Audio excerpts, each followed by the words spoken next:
On my show, and the thing is this: I don't think Micah Parsons has leverage. I don't think he has leverage. I think what Jerry Jones has shown him to be is an unbelievable businessman. He has the most profitable organization in the world, Craig, in the world. So when you're talking about that type of business tactic, what Micah Parsons has done has said, hey, I'm holding out. You know what? I'm going to demand a trade. Okay, cool. I'm going to add something else in there. Well, Jerry Jones has said, he's showing his hand on the Stephen A. show. Hey, we got you for 3 years, meaning we can franchise tag you for 2 of those years. You're still under contract this year if we really want to be petty. Now, the question is, we've seen what Jerry Jones is capable of doing. We've seen it with Emmitt Smith. We've seen it with Ezekiel Elliott. We've seen it with a plethora of players. Now, the question really comes down to Micah Parsons. Do you got it in you to really stand on business, as we call it? You dig what I'm saying? Because if you're cool.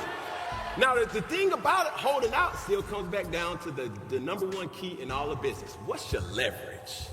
And I don't think Micah Parsons has a lot of leverage in this case to demand what he's willing to ask for. Well, let's be specific about this. He doesn't have leverage at the moment. He will if he sits out game 1, game 2, and they lose it because their defense stinks. He'll have a little bit of leverage then. Jerry Jones has been in that place before. Right. Emmitt Smith, 1993, rushed for 1,700 plus yards in the previous season, led the league in touchdowns with 18. Dallas wins the Super Bowl. Jerry Jones holds out and don't want to sign him. They lose game 1. They lose game 2. Then Jimmy Johnson, the coach at the time, losing his damn mind, comes into the post-game conference and just throws up his hands, never says a word, just throws up his hands in complete frustration because the world knew he needed his running back in order to repeat. And then Jerry Jones succumbed and signed Emmitt Smith. And if you go back to the footage of that press conference, you will never see somebody look more ticked off after signing a record deal than Emmitt Smith looked that particular day because he was like, why the hell did it have to come to this? In Micah Parsons' case, it's a different animal. And he's talking about business. So let's take it to a business conversation. The Dallas Cowboys are worth $12.8 billion, tops in the league. More than $2 billion worth than the next franchise, which I believe is the Los Angeles Rams, a little over $10 billion. Not only that, Jerry Jones personally is worth over $16 billion. Here's where it gets sketchy for Jerry Jones. Jerry Jones is going to be 83 years of age in October. Jerry Jones has been negotiating deals since his early 20s. Micah Parsons is 26. When you had the conversation with him in March, it's 25. He's 25 years of age. Jerry Jones was negotiating 40 years before Micah Parsons was conceived. Why are you acting like a conversation, you, the astute, adroit businessman that you are, why are you acting like a conversation with a football player is tantamount to a negotiation while ignoring his agent, who's considered one of the best in the business? Now it gets tricky. Because if you're in the situation, Jerry is resolute and stubborn in this position because according to him, he told me that Micah Parsons called him and said, don't call me no more, call my agent. And Jerry Jones said, I don't play that bleep. That's what he said. Now, he might have a point if Micah Parsons started the negotiations and then turned around and called them. But if Micah Parsons was just thinking he's having a conversation about leadership and you turned it into a contract negotiation and then you turn around and try to act like that's a negotiation and use that as leverage against them, at some point in time, whether it's the NFLPA, whether it's the league office or anybody else, it has to rain down upon them like, yo, you can't do that. The brother's got representation.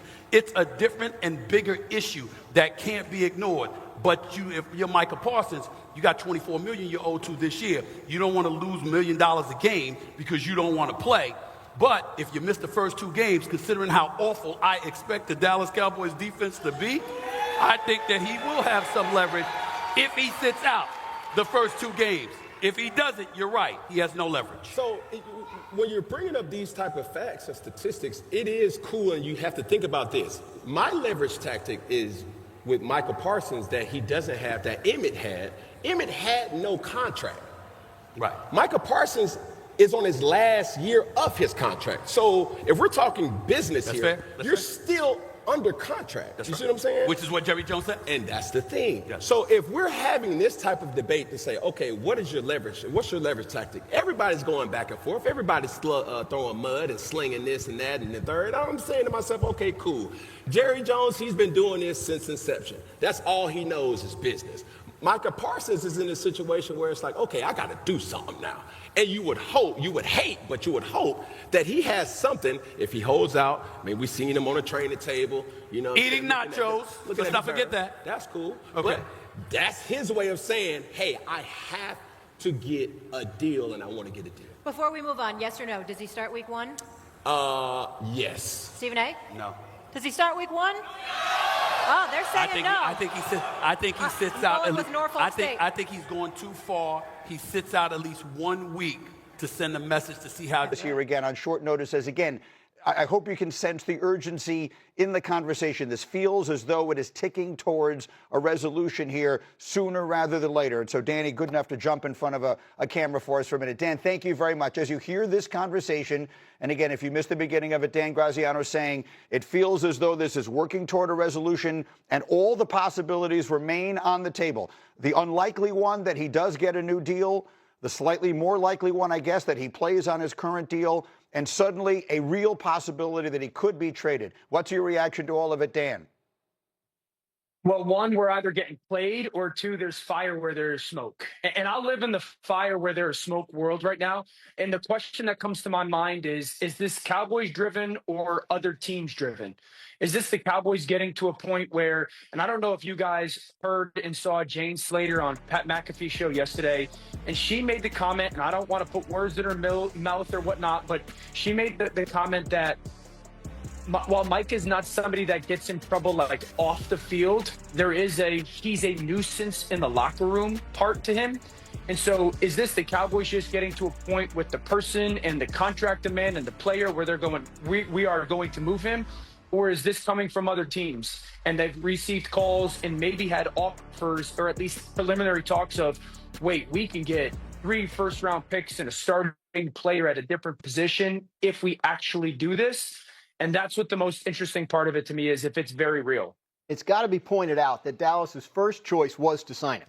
That Jerry Jones is not kidding when he says he wanted to sign him back in March and felt like he made a really strong offer and felt like they had a deal. So you get to a point now where it's like, if you're convinced he's not going to play for you, right? Or if you're convinced you've just gotten to the point where, hey, this isn't worth dragging this out anymore, maybe we should take some of these teams' calls. That may be where they've landed. I think any of us who've been around this league for a while have heard like the nuisance in the locker room things before, which it feels like maybe it's true. But the Dallas Cowboys are moving on from somebody because they are a nuisance? Like, that to me seems like that is like spin after they do something. It's like, oh, but we didn't really love them anyway. Come on. The Cowboys. This is a man who did a top 10 quarterbacks list on his podcast, did not include his own quarterback, and no one said or did anything about it. The idea that just now they woke up this morning and said, you know what, maybe this guy isn't worth the trouble, after Jerry Jones himself acknowledges, I negotiated a new deal with him and the agent told me to stick it you know where. I mean, the bottom line of it is this. If they trade him, they can say whatever they want.